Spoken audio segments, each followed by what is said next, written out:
मैं डॉक्टर चौबे आज आपको बता रहा हूँ preparation for exam without tension. तनाव मुक्त होकर के परीक्षा की तैयारी किस तरीके से करें, क्योंकि परीक्षा के समय आप इतना तनाव ले लेते हैं और परीक्षा आते आते इतने तनाव युक्त हो जाते हैं आप कि कुछ लोग तो परीक्षा छोड़ ही देते हैं और कुछ परीक्षार्थी जितना श्रेष्ठतम प्रदर्शन कर सकते हैं उतना नहीं कर पाते वे। तो इसके लिए मैंने आपको 10 पॉइंट दिए हैं। इन 10 पॉइंट को आप फॉलो करें तो कोई भी परीक्षा हो, आपकी कोई भी इंटरव्यू हो, इंटरव्यू देने से पहले आपको घबराहट होती है, हाथों में पसीना आता है, पैर पसीजने लगते हैं, कोई भी प्रॉब्लम नहीं आएगी। ये 10 पॉइंट को आप फॉलो करें। सबसे पहली चीज़ है कि पढ़ाई की ठोस कार्य योजना बनाएं। तो उसके लिए है कि पढ़ाई का कितना समय मिलता है आपको, उस समय में आप अपने सभी सब्जेक्ट का एक टाइम टेबल तैयार कर लें कि कितने समय में हमें कितने विषय पढ़ने हैं और किस किस तरीके से पढ़ने हैं। अगर हमें 20 चैप्टर पढ़ने हैं तो एक चैप्टर को कितना समय देना है, और परीक्षा के 15 दिन पहले हमारा जो है सारा सिलेबस समाप्त हो जाना चाहिए। दूसरी चीज़ है स्वयं की क्षमता के अनुसार कार्य करें। कुछ बच्चे होते हैं वो दिन में ज़्यादा पढ़ते हैं, रात को सोते हैं, कुछ रात को सोते हैं, रात में जगते हैं और दिन में पढ़ते हैं, कुछ कमरे में अकेले पढ़ते हैं, कुछ छत पे जाकर पढ़ते हैं। तो जहाँ जैसे आप अपनी क्षमता देखिए कि आप कब ज़्यादा पढ़ सकते हैं और कितना पढ़ सकते हैं। दूसरों को फॉलो न करें क्योंकि वो अपनी क्षमता के अनुसार चल रहा है, तो आप अपनी क्षमता को देखिए। तीसरा, अनुशासन का पालन करें।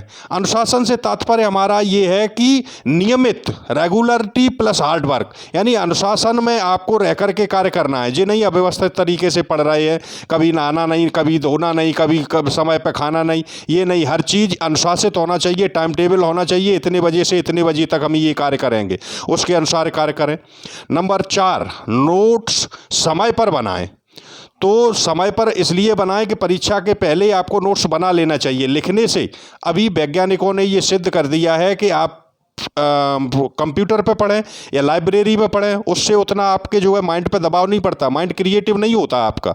आप जो लिख कर के नोट्स तैयार करते हैं वो आपके माइंड में जो है मेमोरी में जल्दी छपता है और वो आपको याद रहेगा। लेकिन याद रखें कि वो जो है समय पर हो जाना चाहिए, समय के पहले नोट्स खत्म हो जाएं। नंबर 5, नोट्स को नियमित दोहराएं। अभी नया जो शोध किया गया है उसमें ये कहा गया है कि जैसे आज आपने पढ़ा कल तक आप 67% उससे भूल जाते हैं। अगर आप किसी चीज़ को नियमित रूप से दोहराएंगे नहीं तो आप उसे भूलते हुए चले जाएंगे। इसलिए परीक्षा के पहले कम से कम शोध के अनुसार 20 बार आपको जो है अपने नोट्स को दोहराना चाहिए, तो कभी भी आपको परीक्षा के समय में टेंशन नहीं होगी। तीसरी चीज़, नेक्स्ट 6वीं चीज़, विषय बदल कर पढ़ें। विषयों को बदल लेना चाहिए, क्योंकि अगर आपको 6 या 7 घंटे पढ़ना है, 8 घंटे पढ़ना है, 10 घंटे पढ़ना है, तो एक ही सब्जेक्ट को आप एक ही विषय को कंटिन्यू नहीं कर सकते। तो उसमें समय को जो है समय का ध्यान रखें। 2 घंटे के बाद सब्जेक्ट बदल दें, 1 घंटे के बाद सब्जेक्ट बदल दें। किसी विषय को जो आपको कठिन लगता है उसको अधिक समय दें। इस तरीके से बदलते हुए अगर आप पढ़ेंगे तो अधिक समय तक आप पढ़ते रहेंगे। नंबर 7, अनुकूल वातावरण बनाएं। अनुकूल का तात्पर्य वातावरण घर का हो आपका तो अपने अनुसार बनाइए, और आप जो है कमरे में बैठिए, कमरे में एकांत होना चाहिए और आपके माता पिता को आपकी सहायता करना चाहिए। तो इस तरीके से पढ़ाई का माहौल क्रिएट करें। नंबर 8, उचित आहार एवं निद्रा लें। परीक्षा के समय में ध्यान रखना जंक फूड वगैरह आप नहीं लेंगे ज़्यादा, इससे क्या है डाइजेशन खराब हो जाता है और डाइजेशन खराब होने से स्वास्थ्य खराब होगा। Sound mind lies in A sound body.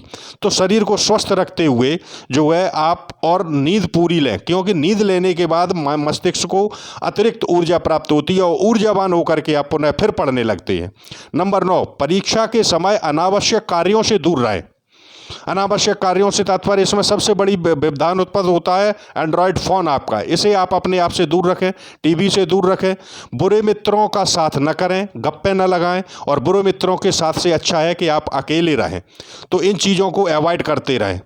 Number 10 और अंतिम चीज़ है, तनाव दूर करने के लिए प्रकृति का सहारा लें। प्रकृति का सहारे का तात्पर्य ये है कि आपके छज्जे पर या आपकी छत पर या टेरेस गार्डन बना हुआ है, वहाँ पर जाकर के पेड़ पौधों के नज़दीक आप बैठें। गांव में अगर बच्चा पढ़ता है तो वो तालाब या नदी के किनारे या बाग में जाकर के बैठ सकता है, अथवा अपने कमरे में एकांत में बैठ सकता है। वहाँ पर भी कुछ ऐसे चित्र लगाए जो हरियाली के चित्र हों, तो उन्हें देख करके आपका मूड फ्रेश हो जाएगा और पढ़ते रहें।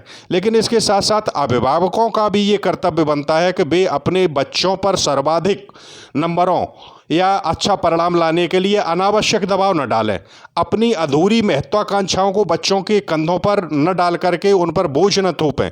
एक शुभ चिंतक बन करके उनके श्रेष्ठतम प्रदर्शन में सहायक बने। तो इन चीज़ों का ध्यान रखते हुए बच्चे परीक्षा में कभी घबराएंगे नहीं। जय हिंद, जय भारत।